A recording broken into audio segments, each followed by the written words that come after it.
like J.Brock, cause I can score with a second on the clock. What's good, y'all? It's your boy J.Brock. It's Clapitup LA. You know what I'm saying? And I'm right here with the one and only China, Tokyo, Japan. Straight out of the IE. She is the owner of the China Show Productions and the creator of the China Show, where she has interviewed Zoe Osama, Hit Boy, The Game, Larry June, Benny the Butcher, Sugar Free, Dub C, G Perico, and the list goes on. Be on the lookout for her newest series, Engaged, where she wants to connect with her guests through conversation and explore their daily life activities. China is college educated, having earned her degree at CSU San Bernardino. Many of you may have seen her backstage with your favorite artists, with her one-of-a-kind and unique microphone, which she is showing off right now, and a smile on her face representing the IE to the fullest. And everything China does in a nutshell is all about fun, goofiness, human connection, and enjoying the art you bring to the earth. We got to clap it up again for the great China. How you doing today? Yo, that is probably one of the best intros I've ever heard about myself. You make me sound so special. I appreciate it. That's beautiful. That's what we want to do. And you know, I'm so happy that we finally got to get this episode in. It's all about timing. Mm-hmm. You know, sometimes you set up with people, last minute things happen, but that's all a part of this journey that we're going through. So I want to jump straight into this. The journey of being a journalist and doing your interviews, because you do your interviews right on the spot, right? Yes. And here's one of the things. You had this episode with Sugar Free, and that was very, very probably uncomfortable, but you know, one of the things you said was it kept you on your toes. Yes. And a lot of the time that's what this interviewing situation is about. Sometimes you might ask the wrong question. Sometimes people just don't want to talk. Yes. So you have to stay on your toes to be able to carry your show out. Let's take a quick second to give a shout out to our sponsor. Hey, what's good? Right now, you are in the studio section of the Z Room, where you can record your next hit. So it's time for you to pull up. Get with it or get lost. Let's go. Yeah. Go crazy. Solid.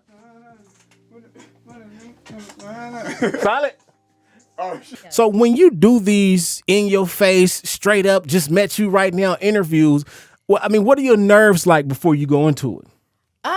You know what? I try not to really think about it. I kind of just go in for it, but I also test the energy. Like I can feel the energy before, like even like asking certain questions or, just finding the right moment and the right timing. And thankfully, I've had nothing but great artists, even with Sugar Free, again, that one kept me on my toes. And like, now I'm like, for the next person, I'm gonna have better comeback jokes. Like, you know what I mean? I was like, I need to have like some little, comebacks. You know what I mean? Just like, I seen it though. One time, just in case, just in case. But I just don't really think about it too much. Yeah, you know? I seen it though. It was kind of like, okay, and see, we have to be like that. And it's kind of like, here's the thing, like this is what it will separate a great interviewer from the average interviewer, knowing how to bounce back in those moments. Like, and sometimes it can be very tough. Like how often, like who was one person that you were because we know you've got to interview a lot of people, including some of your favorite artists. Who were some of the people that you were very nervous like about interviewing? I was really nervous about interviewing Blue in Exile because when I first started this whole interview journey, those were some people that like I actually really, really like listened to their music, and I was like, you know what? That's gonna be my defining moment. Of course, Larry June, like a huge Larry June fan. Currency. Those were kind of like, my really nervous ones because I'm actually like a legit fan to it. For everyone that I interview, I am a fan in some sort, but people that are like in my daily routines when I'm brushing my teeth at the gym, you know what I mean? Yeah. Like sometimes, and then even now, like that shit don't even hit the same when I'm like, listening to the song and I'm like, wow, like I actually had a moment with that person. Right. Like that's dope. Like I for had real. a moment, yeah, I just see things differently. You know, it's a beautiful thing, and it's just so fulfilling. So one of the things that you spoke about is how when you think about your journey, you get the chills sometime, and you want to cry. You know what I'm saying? Yes. And it's just because you've came such a long way. Yeah. So when you have those moments, like what are you typically doing? Are you just driving in the car, or you like, what's going on? I have those moments quite often. Even like, I'm not even gonna lie, coming here, when I was driving here, long distance driving, and I had my music playing, and I'm always thinking about my show. I'm always thinking about improving what I gotta do. So sometimes like random thoughts will come across my head, or I'll get like a glimpse of the future, and I'm like, I'm doing it. Mama, I'm making it. You know what I mean? Like, I get that feeling all the time. So like, I'm kind of just like, okay, like something big is gonna happen. Something's about to happen. I feel it in every single bone of my body. So I just kind of try to stay on that energy.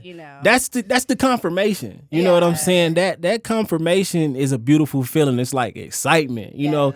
And it's been times where I guess I can say I've thought about my journey, and I guess not to where it makes me want to like tear up, but I just be like, man, you came a long way. You know, and then also I look back at things like I want to happen, and then I say to myself, well, I understand why that hasn't happened yet, because we've been building. You know what I'm saying? So that right there is a beautiful situation, because that's all a part of the process. Like when people say trust the process, this is the part you got to understand. You're building up to something. Like today, maybe you're not ready for the Big Boy interview. You know, maybe you're not ready for the Snoop Dogg interview. But through the experience, you get ready. Exactly. You know what I'm saying? The journey, it's beautiful. Yeah, facts. That's all I could say. It's a beautiful journey, because the yeses and nos and why didn't I get that opportunity? Now it makes so much sense. Like I just wasn't ready for it, or that wasn't my direction. You know what I mean? So now I'm just like in flow state. I'm fine. So what is a time that you have, been faced with that no, and it was discouraging, but like when you look back at it, you like, you know what, I see why.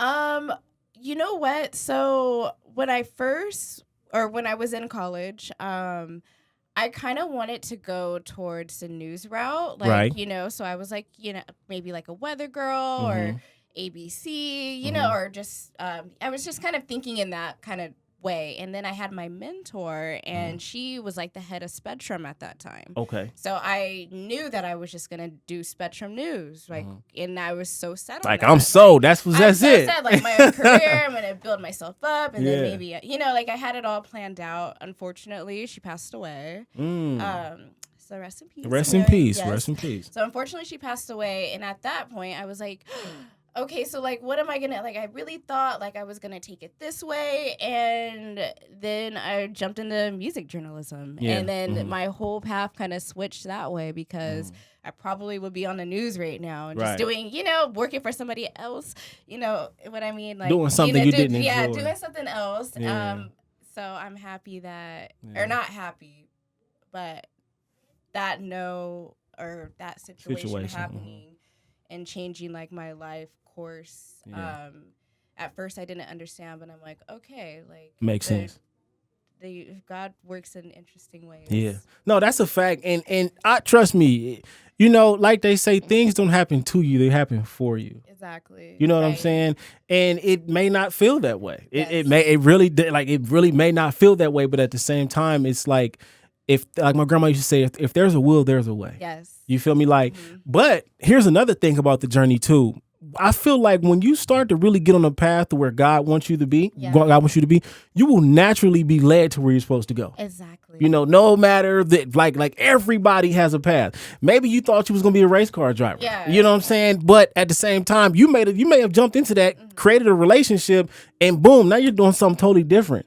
But that's all a part of the journey. So, shout out to that. You still here doing your thing. And it's only up and it's stuck. So we got to talk about this childhood. When you were born, parents said you look like a China doll. Yes. Now, your name starts trends. I mean, you got a cousin named Africa, Egypt, Asia, London. How close are all of y'all? We're kind of like distant or Okay. like distant cousins for the Okay. most part. I always just hear about it. My mom will like hit me up like, "Oh, your cousin, had a baby. She named her Egypt." You know what I mean? And I'm like, "Oh, like another country." That's crazy. whatever. The country.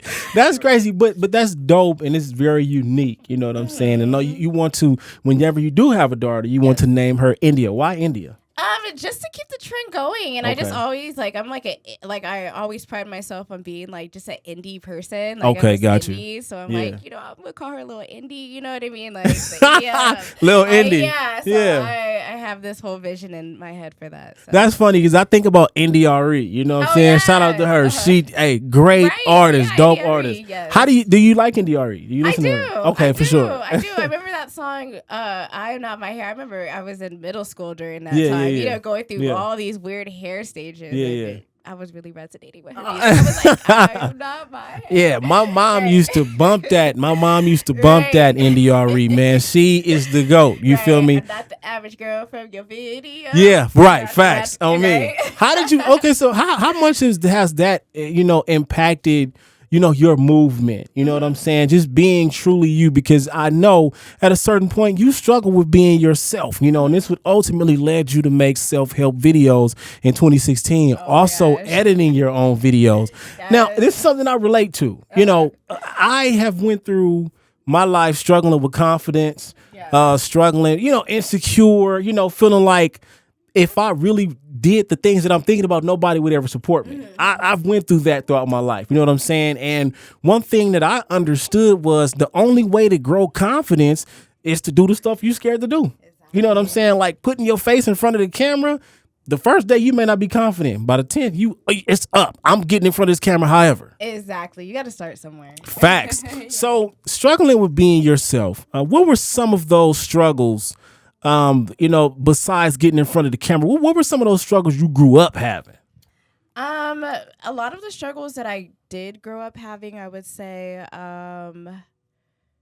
what are some of the struggles? Well, I grew up in a really strict household. So I came from a family where I needed to have like straight A's and stuff like that. Man. So I had like a lot of like, I guess a lot of pressure to be perfect or feeling like I needed to always just go above and beyond. Now, I mean, actually, but then again, struggles could turn into strengths because I think me, at that time, I felt like it was really like a lot of pressure and this and that. But a lot of the things that I'm doing now with my show and how hard I work, it was instilled for me at such a young age that's why I'm just, I feel like I have like some really core groundedness when it comes to just like wanting to take it there. Yeah, I feel that. But I'm trying to think. Some of the things I think, being in like middle school and at that time, like I loved talking and I love, I just loved talking. I loved, I'm actually trying to think. What were my weaknesses? I'm like, facts. She like, I didn't have none. Did I but have that any just weaknesses? it just goes to show you that it's all a mind thing. It is all a mind thing. I think I have transferred my weaknesses back in the day into strengths right now that I really can't even like see them as weaknesses. That's a beautiful thing. So I'm like, what was I? That's a beautiful thing. Like for me, one of them, I was the little chubby kid. You know what I'm saying? So I always had to work harder than everybody else to be skinny. And like every football season, I had to lose 20 pounds every year. Me, what I would do was run around the track all practice. You know what I'm saying? But I think that contributed to my work ethic today. Because I was already putting in this work as a kid when y'all could just go to practice and go home. I was the kid that was doing extra. You know what I'm saying? So it makes sense to me as an adult. Like, this is why I work hard or why I don't mind working hard, because I've been doing this. Exactly. So that conditioned me to have the work ethic that I have. You know what I'm saying? And I feel like a lot of people have to also consider it that way. Yeah. Whatever your childhood was like whatever conditioning you went through, that really, really guides you through your adulthood. You know what I'm saying? That's going to actually help the decisions that you make through your adulthood. So, man, shout out to that. Now, I know one of the things you did, you grew up thrift shopping. You love the 70s. Now, speak on what it is. You know, when you first went thrift shopping, I think it's called thrift shopping. It's called thrifting. You know, when you first went thrifting, what were some of the things that fascinated you about being able to, thrifting? You know what? So thrifting is something that comes from my grandparents. Okay. Like, my grandma was always at the Salvation Army every other day. You know what I mean? So I grew up at a young age. I didn't even know it was like considered thrifting or like older clothes. I mean, I'm just like, we at the store, you know what I mean? Yeah. But living my life. But it had, for me, so many like unique pieces. I always find some of my favorite, pieces that I keep in my closet that I bring out like on special occasion came from a thrift store, and I love being different in that way. For sure. I think that's just overall my personality. So thrifting is cool because I go in there and I don't know what I'm going to find. And sometimes it's not even just clothes, but like maybe like a dope vinyl or something, you know? And you just piece it together. And I just piece it together. That's whatever. beautiful. So, yeah. Shout out to that. Now, we got to give a huge shout out to your grandpa, DJ Big E. The reason why you love the oldies. Have you ever got behind the turntables yourself with your grandpa? Yes, I actually have. Really? I actually have. And you know what? And he, like, now that he's getting older, he's kind of stepped back from it. But as of maybe like 10 years ago, he was at every barbecue, Oh, he was getting it in. We let him relive those moments at the barbecue. You know what I mean? So Big E will be at the family barbecue. You know what I mean? Like DJing for us. And of course, like, I just kind of grew up around that and just hearing the music, whispers, dramatics. Yeah. What were some of his stories as, being a young DJ back in that day? Because you are experiencing a lot of the things that I'm sure that he got the chance to experience. Yes. So what were some of his? Has he ever shared a story with you about that back in his day? Yes, you know what? So back in the day, he actually went to like a DJ school. So, okay. And then they were also training him to like be like a radio personality. It was like one of those schools. So I remember when I first started interviewing, he would always tell me tips on interviewing. He would always tell me like one of the things that I would always or that I still use. He told me, you never know who you're going to interview, but make sure you have 20 questions backed up in your head at all times because you never want to be in a situation where you don't have the question. But if you already have like a list of backup ones that are just like your like default ones, you can like use that as a clutch to flow into the other one. So I always, have like my backup questions that just in case like I draw a blank or whatever, I can revert to that. And then while that person's answering that question, that gave me time to think of my next question. That makes sense. But how many times? Okay, can see for me, like I'll ask a guest something and then they say something. I'm like, I want to ask more about that. By the time they done talking, I done forgot already. Like what? Yeah, exactly. So how often have you felt that way though? It just I guess I utilize that skill more so in my concert coverage when it's on demand interviews. Yeah. Because sometimes, like, it's just in the moment, the artist is rushing off the stage, you're trying to dip, and I'm like, hold on, wait a minute. Wait a second, put down my beer real quick. I didn't even off the stage right now. Where's my videographer? Right. Yeah. So, right. I feel that. That's what I'm saying. I know that doing those on the spot interviews, because when I started doing it, sometimes I'll be like, man, I feel like I'm bugging this person. But it's just like, it's a moment that you just don't want to miss. It's a moment that you don't want to miss, and I always pitch it to them really nice, or I already just be like, hey. Yeah. I go for it, huh? I go for it, you know. But so a lot of these artists now that I have been interviewing, I've interviewed them before. Yeah. So now they kind of know me. They're like, here she comes, here she comes. She like, Yes. So it's always a joke. There she goes. With the good vibes. Yeah. You know what? But see, it would be, you come with this great energy, so it's kind of hard to tell no. I would imagine. Yes. Yeah, right? I mean, I'm like, at least, unless they're in like a super bad mood, but I'm just like, hey, like, come on. Yeah, have you dealt with that too, though? And it's kind of like, damn. No. I honestly cannot. Someone else asked me that, and I was like, everyone has kind of been in just really good spirits. That's good. Even if it was like, like just chill energy, it was still chill. You know what I mean? Yeah. Like, That's good. Yeah, well, shout out to that. You know what I'm saying? this is the type of stuff you got to do to be great. You got to be able to take them chances, even if it is uncomfortable. Now, you got your degree in broadcast journalism. Shout out to CSU San Bernardino. Before that, you went to community college. And were you going to school for nursing at that point? I was going to school for nursing at that point. And then I ended up switching my major to communication. Got you. Okay. And this is where you wanted to be the weather girl in college, but this is where you would start the China show. And your first episode was actually June 9th, 2018. Now, you said you were actually working at a bar. You were a bartender at that point in time. Yes. Now, speak on being a bartender. What was your favorite drink to make? My favorite drink to make was probably water. No, probably pouring the beer. I don't got time for all this. What you want? Like you want 805, you know, so I liked, pouring beer. But what, like a Manhattan or a Okay, so you actually got down there and did you make margaritas? Yes. All the time. So we had like a Taco Tuesday type situation where we would make margaritas. Wow. Yeah. and it was crowded up in there. Yeah. So I worked at a country club and then I moved to a hotel bar. I was bartending for a while. Wow, that's crazy. How long did you do it? I did bartending for probably like 4 years, and then before that I was like serving, and so I was kind of more into like the food industry, and then I got into the hotel industry. That's crazy. I worked at Lucille's Barbecue where I was a server. Right. And you got some people that take advantage of you because they just feel like you can. I remember this one girl. She asked me to do something. I walked out of the kitchen. I need you to do this now. I walked out the kitchen. Take this here too.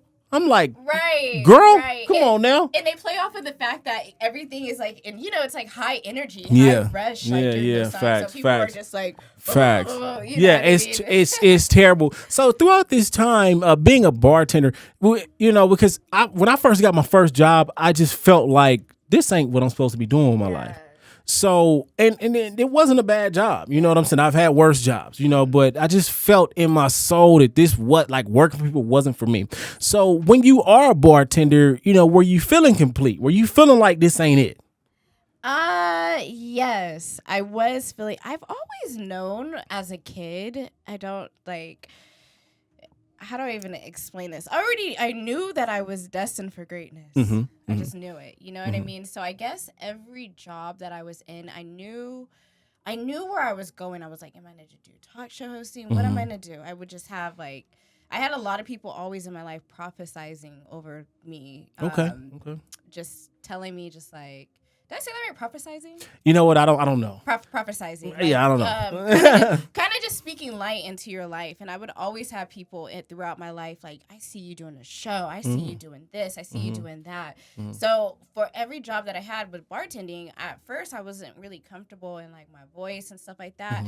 I took that job and I was like, I'm going to be a talk show host to everybody at this bar. So I would utilize just my communication skills. I built up my communication skills really good with talking to all those people. You know what?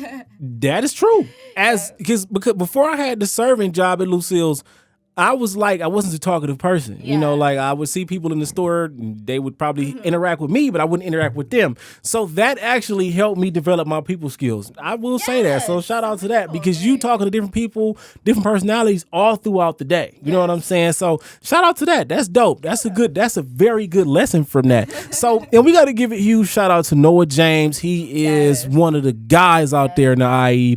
One of the things you did when you dropped your first episode, he told you, don't worry about the views. Yes. I think you said you only got like 10 views on that first episode. Yes. Now, here's the thing with this, right? I mean, Instagram, but see, you know what? She popping. I ain't gonna lie. So her Instagram might be a little different than mine.